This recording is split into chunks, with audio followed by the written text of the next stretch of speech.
And your position. My name is Shamika McClung. I'm the school principal here at Lanier High School. And could you spell your name for us, please? It's spelled Shemeka. McClung is McClung. And how long have you worked here? This is my 8th year here at Lanier. I've been the principal. This is my 4th year as principal. And before then, I was the assistant principal for 4 years. Okay. Are there regular instances of bullying at your school? If so, could you describe them? Well, this year we've had more than we've had ever as far as instances of bullying. And basically what happens is not what I consider to be often, in that it's not every day, it's not every week, but periodically we'll have students to come in, and usually what it stems from is that they have known these students before, whether from a neighborhood or community or from a previous school, and they're still at it, for one reason or the other. Some of it has to do with who's dating who now and who dated who then. And so it becomes a I don't like you and I don't want anybody else to like you kind of thing. And so it turns into a bullying thing, and it also turns into like a group bullying, and that I'm going to get all these people against you, as many people as I can against you because of this reason.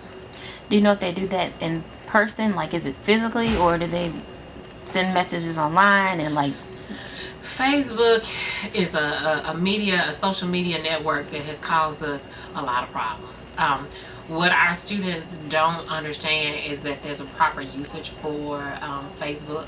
I think it's a wonderful, the intent behind it is wonderful, but I think our students at this age, between 14 and 18, they don't understand what it should be used for. And they use that as an opportunity to talk about and to speak badly and to slander another person. And they don't understand that that's a crime in itself. So that's kind of most of where we get it from. They don't write too many notes as they used to, but it's, on Facebook they posted this, and on Facebook they said this, and this person said this, and this person made a comment. So that's kind of what we get. And then there's some, they'll do little silly things like trip each other maybe. It's not necessarily a physical fight, but it's just enough that to be bothersome to a person. Do you think that the number of incidents are increasing or decreasing? At this point, I think that they're decreasing, and I say that because usually what happens, we experience a spark rather of instances like after an extended break. So let's say the kids are out for Christmas, and then we know when we get back in January, or we expect, not that we know, but we expect in January it's going to be something's going to happen, or we're going to have some instances because they've had time to develop new friendships, to get on Facebook, to do this and to do that. Well, we're almost at the end now, so I've already established my friend pool, so it's really decreasing now. We have one incident that I know of right now, and that's all that I know, I'm aware of. What kinds of conflict resolution is used in the incidents? To the incidents, or what kind is taught here? Well, what we do, we have, as far as the teaching aspect, we always want to teach our students good citizenship. So what we have is that every 9-week term, we have grade level orientations, and speak to them about being a good citizen. So we talk about bullying, we talk about proper expectations, we talk about how to solve problems, we talk about academic pieces. All of that's in our grade level orientation. On top of that, our school operates under PBIS, which stands for Positive Behavior Interventions and Supports. And under that, we have expectations for every area of our building. And one of those expectations one of those categories has to do with being respectful, not only to another person, but also being respectful of myself. So, we use that to teach multiple lessons about multiple topics. Let's see. Usually when we have a case of bullying, as far as contacting parents, we'll bring parents in from both sides or both parties, because we want parents to be our partners. And so we want to make sure that the parents are aware of what's going on. We need the parent support, we need your assistance, and we don't want anything to happen as far as a physical altercation between or among these students here at school. And how would you describe your students? Maybe more specific? Yes.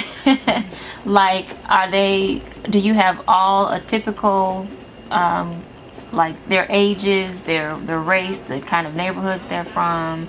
Okay. Do they live on the phone or with a computer? Like, how would you describe a typical Lanier student? I think a typical student anywhere, a typical child, is one that's driven or embedded in technology. So everybody here, all my children have cell phones. All of them probably have an iPad or an iPod. All of them have some type of headphones or whatever. They're technology based, and I think that's any student anywhere. I think at Lanier, my students, I brag on them all the time because I think I have the best students that you will find around. Some of our neighborhoods are tougher than others, but we look at the world though. The scene of the world is changing. And with the scene of the world changing, there's an increase in crime, there's an increase in violence. And all of that, with us being a community school, and any community school, that influx of violence and crime from just around us, community, can potentially spill over into the school. So, all of that said, I think that our kids are very good kids. I think they're very capable kids. Sometimes I wonder, do they know and believe in themselves as much as I know and believe in them? But I think we have a good population of students. We have some that we're going to have to work with. We really do. But I think that's everywhere. But overall, I think that we have a good crop of kids that want to do and want to have and want to achieve, no matter where they live. How is this generation different from previous generations?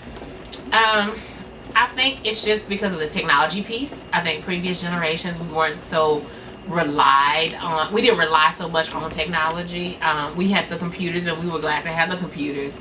But I think everything now is technology driven. And so that's the major difference that I see. And then too, again, because the scene of the world is changing, and I think all of those factors that go on in the community also influence our students because they live and grow and work in the community. And I think that's different, again, because, crime has increased, violence has increased. The dropout rate, unfortunately, has increased for one reason or the other, and that's something that we constantly work on. So, with that being said, they are different, but still, I think that we have a good group of students that are teachable and that we can make a positive impact on. Is there a gap in understanding between older generations and this generation? I think it depends on how far removed you are from this generation. I think the persons that live and work and interact with students, I think that they know kind of what's going on. I see a cycle. Things that happened when I was a teenager, when I was in high school, are things that are still happening now. It might be a different phrase or term for them now. I see, just looking at the fashion industry, I see it's just a circle of things that are coming back. So I think it just kind of depends on how much you interact with this generation. I think the persons that I believe that I can relate well with them, but I see them every day. And I almost can mimic their behaviors in certain things. So. And finally, how would you suggest parents or older members of the community become more aware of the issue of bullying and reach out to youth? How can the gap be bridged? I think just spending time with them. It's so important that we have very effective communication. Take the time to listen to what they're saying. Provide feedback based on experiences. Provide them positive solutions to problem. And what I say, I as an adult don't want to be part of the problem.